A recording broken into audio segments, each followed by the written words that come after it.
बिस्मिल्लाहिर्रहमानिर्रहीम। स्टूडेंट, इस टॉपिक 15.2 में हम ग्रेविटेशनल फील्ड स्ट्रेंथ के हवाले से डिस्कस करेंगे। तो ग्रेविटेशनल फील्ड स्ट्रेंथ को हम लिखेंगे ग्रेविटेशनल फील्ड स्ट्रेंथ। इसको हम डायग्राम से भी देखेंगे और इसके बारे में काफ़ी डिस्कशन हमने अभी करनी है कि gravitational field strength is represented by, ये ग्रेविटेशनल फील्ड स्ट्रेंथ को हम रिप्रेजेंट करेंगे किस तरीके से? Represented by field lines. जिस तरह किसी चार्ज के सराउंडिंग में हम इलेक्ट्रिक फील्ड लाइंस ड्रॉ कर देते हैं, ऐसे ही ग्रेविटेशनल फील्ड स्ट्रेंथ को शो करने के लिए हम ग्रेविटेशनल फील्ड लाइंस ड्रॉ करेंगे। और ये जो फील्ड लाइंस होंगी, इसके बारे में हम ये कहें कि these field lines gives the strength as well as direction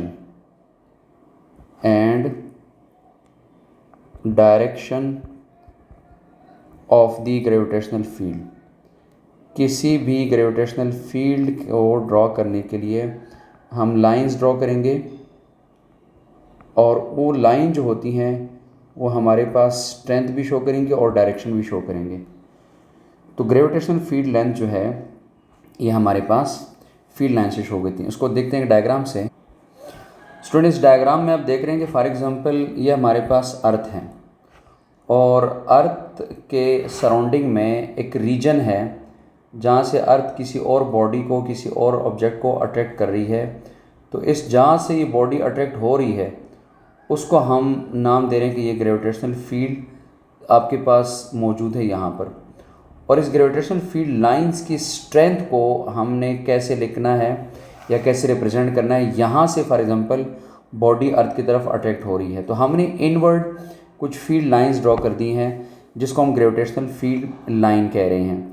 अब स्टूडेंट, इसमें एक पॉइंट है, बड़ा इंपॉर्टेंट है, वो ये है कि फील्ड लाइंस जो होंगी, ये जो आपको नज़र आ रही हैं फील्ड लाइंस, आपके पास अगर क्लोज़र हो, field lines that are closer together, जहाँ पर फील्ड लाइंस आपस में एक दूसरे के क्लोज़ हो, तो वहाँ पर हम ये शो करेंगे कि टुगेदर इंडिकेट दैट, ये किस चीज़ का इंडिकेशन देगा? That a strong gravitational field, कि यहाँ पर फील्ड लाइन जो है वो स्ट्रॉन्ग है, स्ट्रॉन्ग ग्रेविटेशनल फील्ड। तो जहाँ पर आपके पास फील्ड लाइंस क्लोज होती हैं वहाँ पर हम कहते हैं फील्ड आपस में स्ट्रॉन्ग है। लेकिन स्ट्रेंथ हम यहाँ से शो कर सकते हैं कि ये दो फील्ड लाइंस इस पॉइंट ए के ऊपर आपके पास आपस में फील्ड लाइन क्लोज हैं। या कोई और पॉइंट हम देख लेते हैं, यहाँ पर फील्ड लाइंस आपस में क्लोज हैं as compare to this one, इस जगह के मुकाबले में। यानी ये जो बी पॉइंट है यहाँ पर फील्ड की विड्थ ज़्यादा है, फील्ड लाइंस में विड्थ ज़्यादा है, तो ये फील्ड आपके पास क्या होगा? स्ट्रॉन्ग होगा। ठीक है, एक पॉइंट। दूसरी बात ये है कि इसका इन्वर्स है कि field lines that are away from each other, that are apart from each other, एक दूसरे से दूर हैं, फ्रॉम ईच अदर, तो इंडिकेट करेगा ये वीक फील्ड को, indicate a weak field at that region, a weak field, a weak gravitational field at that region. जहाँ पर आपस में फील्ड लाइंस दूर हो जाएंगी वहाँ पर आपके पास ये वीक शो हो जाएगा फील्ड।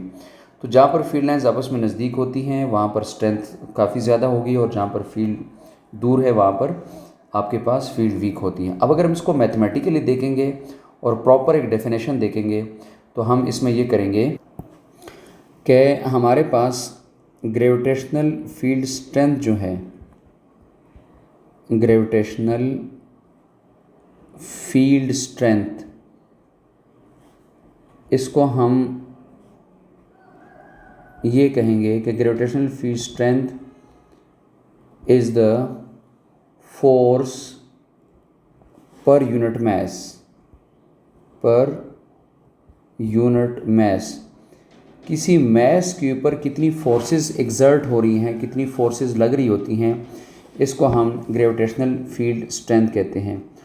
और मैथमेटिकली अगर हम उसको देखेंगे तो मैथमेटिकली हमारे पास ये हो जाएगा, मैथमेटिकली फोर्स पर यूनिट न्यूटन सेकंड लॉ से ही लिखेंगे हम। F is equal to M ऐसे लिखेंगे और इसको हम लिखेंगे A is equal to F by M. लेकिन चूंकि हमारे पास ग्रेविटेशनल फील्ड स्ट्रेंथ की बात होती है तो हम लिखेंगे F डिवाइडेड बाय मैस। तो ये आपके पास इक्वल टू ग्रेविटी आ जाएगा। सो ग्रेविटेशनल फील्ड स्ट्रेंथ को जो है हम F बाई एम कहते हैं, फोर्स पर यूनिट मास। ज़मीन कितना फोर्स लगा रही है किसी यूनिट मास के ऊपर, इसको हम ग्रेविटी या ग्रेविटेशनल फील्ड स्ट्रेंथ कहेंगे। Gravitational field strength is a vector quantity, ठीक है। ग्रेविटेशनल फील्ड स्ट्रेंथ जो है ये आपके पास एक वेक्टर क्वांटिटी है। Gravitational field strength is a vector quantity, ये एक वेक्टर है और इस वेक्टर के ज़ाहिर है आपके पास डायरेक्शन होंगे और ये direction directed toward the centre of the अर्थ होती हैं। तो ग्रेविटेशनल फील्ड स्ट्रेंथ आपके पास एक वेक्टर क्वांटिटी है, ठीक है। और हम ये भी कहते हैं कि gravitational field strength, gravitational field strength हम लिखेंगे ग्रेविटेशनल फील्ड स्ट्रेंथ जो है, ग्रेविटेशनल फील्ड स्ट्रेंथ जो है and acceleration due to gravity, acceleration due to gravity, ये आपके पास एक ही टर्म्स हैं। तो acceleration due to gravity are equal, ये आपके पास न्यूमेरिकली इक्वल रिजल्ट प्रोवाइड करेंगे, ठीक है। तो ये स्टूडेंट आपके पास एक रीजन है सराउंडिंग द हैवी ऑब्जेक्ट के जहाँ से वो दूसरे लाइट ऑब्जेक्ट को अट्रैक्ट या रिपेल कर रहा होता है। अगर आप इसके यहाँ पे सिस्टम इंटरनेशनल यूनिट देखेंगे तो आपके पास आ जाएंगे न्यूटन पर केजी, और न्यूटन पर केजी को स्टूडेंट हम लिखते हैं आपके पास मीटर पर सेकंड स्क्वायर, जो कि हमारे पास ग्रेविटी की भी इक्वल आएंगे। स्टूडेंट नेक्स्ट हम देखेंगे value of g on the surface of the अर्थ।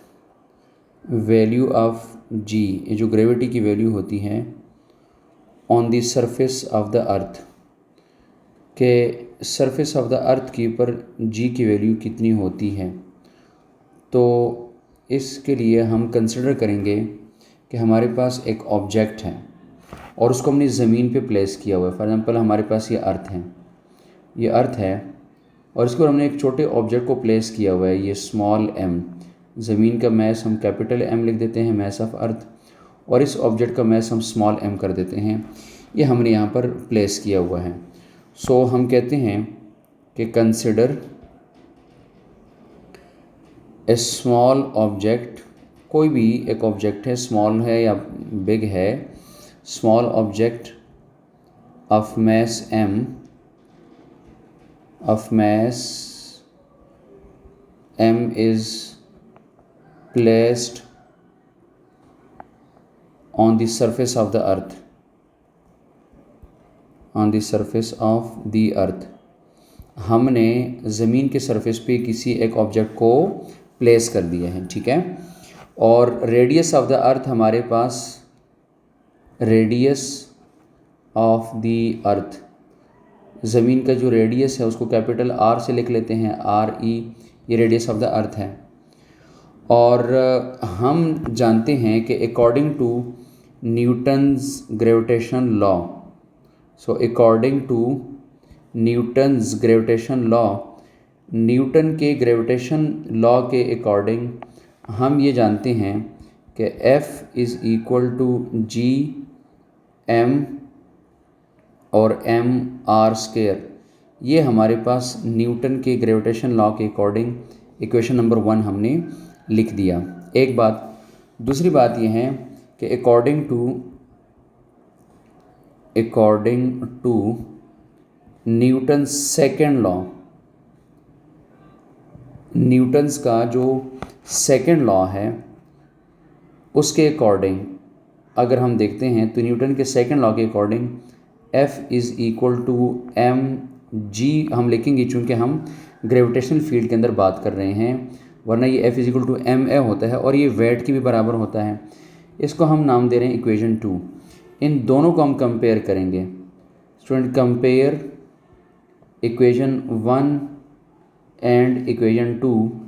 अगर हम इन दोनों को कंपेयर करेंगे तो हमारे पास एक रिज़ल्ट आएगा, एक रिज़ल्ट हमारे पास आ जाएगा, वो हो जाएगा कि M G is equal to G mass of earth और स्मॉल मैस और डिवाइडेड बाई आर स्केयर। ठीक है, ये हमारे पास आ जाएगा। अब स्मॉल एम को कैंसिल आउट कर देगा। इसके कैंसिलेशन के बाद हमारे पास आ जाएगा g is equal to G mass of earth और आर स्केयर। ये हमारे पास ग्रेविटी की वैल्यू आ जाएगी। अब स्टूडेंट आप जानते हैं कि इसमें कुछ वैल्यूज़ हमारे पास फिक्स हैं। फॉर एग्ज़ाम्पल जी की वैल्यू हमारे पास फिक्स है और वो है 6.67 इंटू 10⁻⁻11 न्यूटन मीटर स्क्वायर पर केजी स्क्वायर, ये फिक्स है। और मैस ऑफ अर्थ जो है, मैस ऑफ अर्थ उसको हम लिखते हैं 6 इंटू 10⁻24 kg, ये हमारे पास 9/10 से कन्फर्म है। और एक और वैल्यू जिसके अंदर है रेडियस ऑफ द अर्थ, वो भी हमारे पास फिक्स वैल्यू है और रेडियस ऑफ द अर्थ आपके पास है 6400 किलोमीटर और इसको आप लिख सकते हैं मीटर्स में। तो 6400 10⁻³ मीटर्स आप इसको लिख सकते हैं। ये सारी वैल्यूज़ अगर हम स्टूडेंट इस फार्मूले में पुट करते हैं तो हमारे पास रिज़ल्ट बनने जा रहा g इज़ इक्वल टू 6.67 10⁻⁻11। ये वाली वैल्यू आ जाती हैं कैपिटल G की।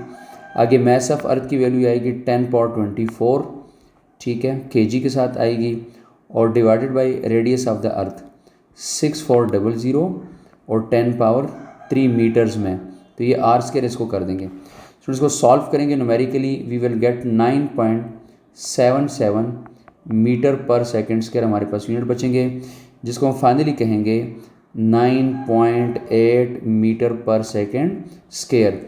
So this is the result which is on the surface of the अर्थ। ये सरफेस ऑफ द अर्थ के ऊपर हमारे पास ग्रेविटी का एक रिज़ल्ट आ जाता है जिसको हम 9.8 कहते हैं।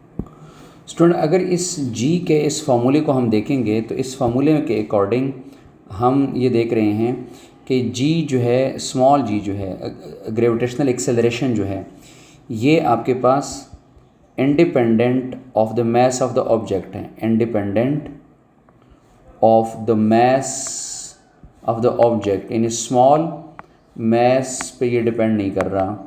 जो स्मॉल m था वो हमारे पास कैंसिल आउट हो गया। अब आपके पास ऑब्जेक्ट छोटा हो या बड़ा हो, both light and heavy object fall at the same rate in the absence of air resistance. ठीक है, ज़मीन उन दोनों ऑब्जेक्ट्स को सेम अट्रैक्ट कर रही होगी। ठीक है, एक बात। दूसरी बात यह है कि ग्रेविटेशनल फील्ड स्ट्रेंथ जो है, ग्रेविटेशनल फील्ड स्ट्रेंथ या जिसको हमने अभी कहा था ग्रेविटी, ये आपके पास डिपेंड करे, ग्रेविटेशनल फील्ड स्ट्रेंथ जो है वो depends upon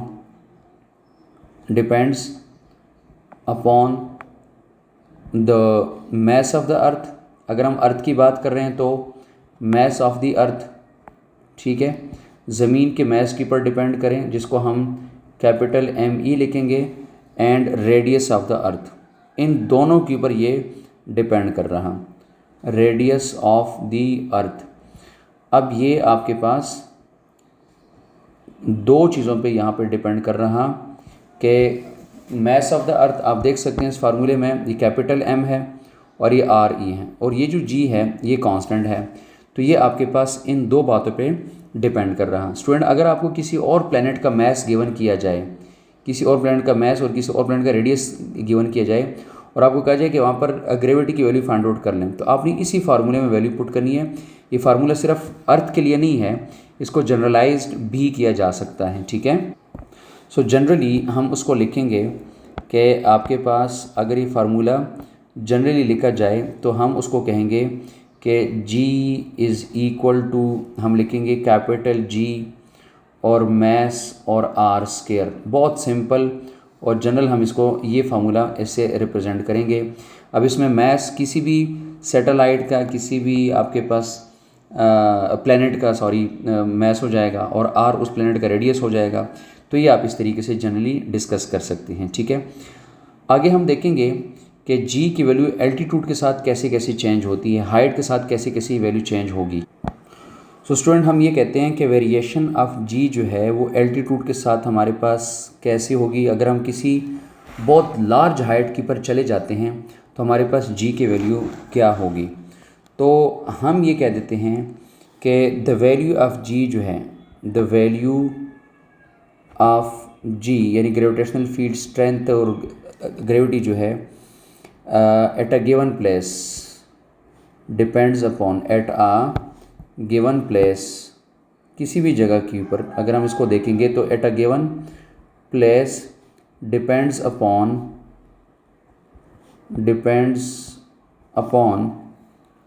the distance from the centre of the earth,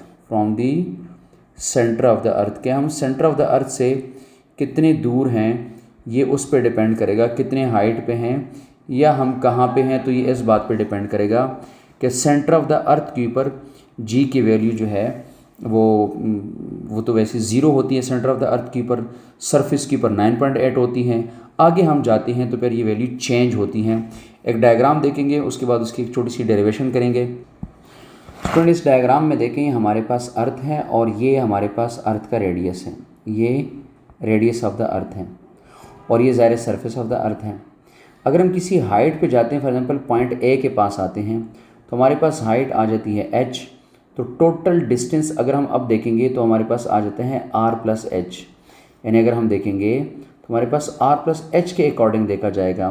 तो जितने हाइट पे हम जाते हैं तो ग्रेविटी की वैल्यू हमारे पास चेंज होती रहती है। तो स्टूडेंट हमारे पास फार्मूला क्या है, एज वी नो दैट, हमारे पास ग्रेविटी का फार्मूला अभी हमने डिराइव किया है, उसमें हमने लिखा है कि G is equal to capital G mass और R स्क्वायर।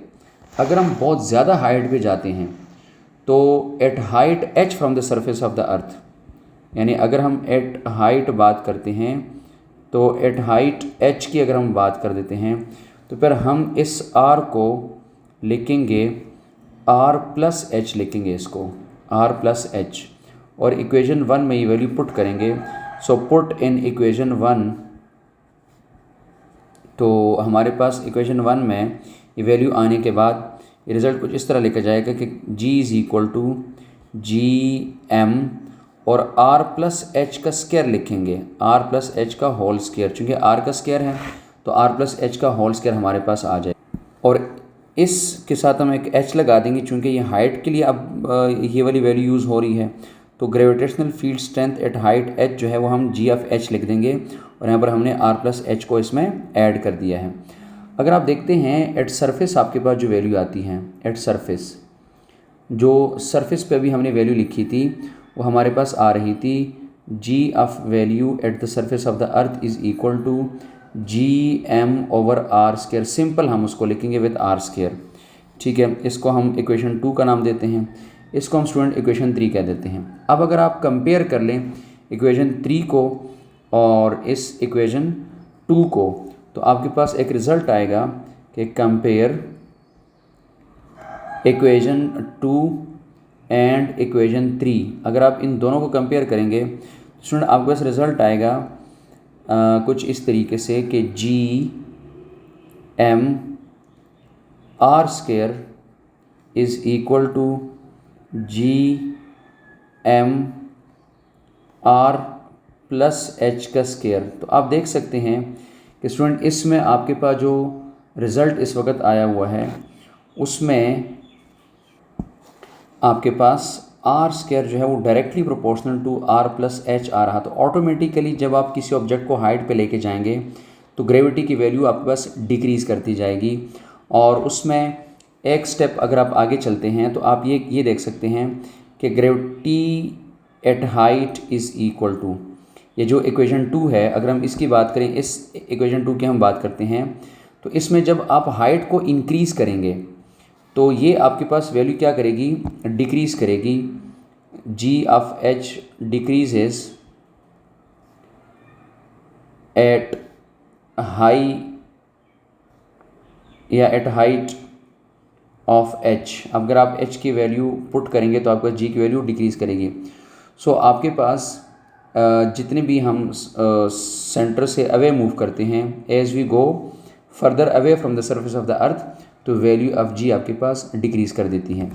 ठीक है, इसके लिए मैं एक शॉर्टकट फार्मूला भी स्टूडेंट यहाँ पर लिख देता हूँ कि जो आपके पास फॉर एग्ज़ाम्पल हम अगर इसके MCQs देखते हैं तो इसमें शॉर्टकट इस तरह करने हैं कि फॉर एग्ज़ाम्पल अगर हम इतने हाइट पे चले जाए जितना रेडियस ऑफ द अर्थ है, तो जी की वैल्यू कितनी हो जाएगी।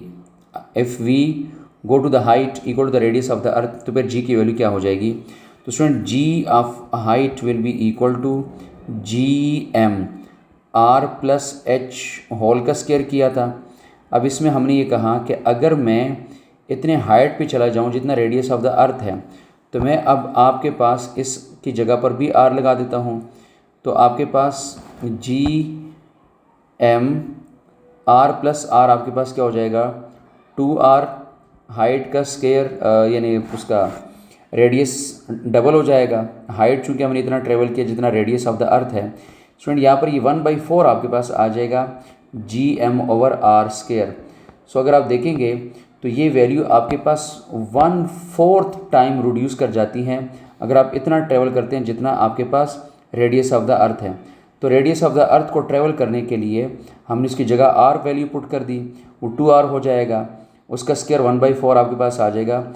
सो ये आपके पास 1/4। तो इसमें हम MCQs सॉल्व कर सकते हैं। इस तरीके से वो ये कह सकता है कि आप डबल हाइट पे चले जाएं तो बताएं कि क्या वैल्यू हो जाएगी।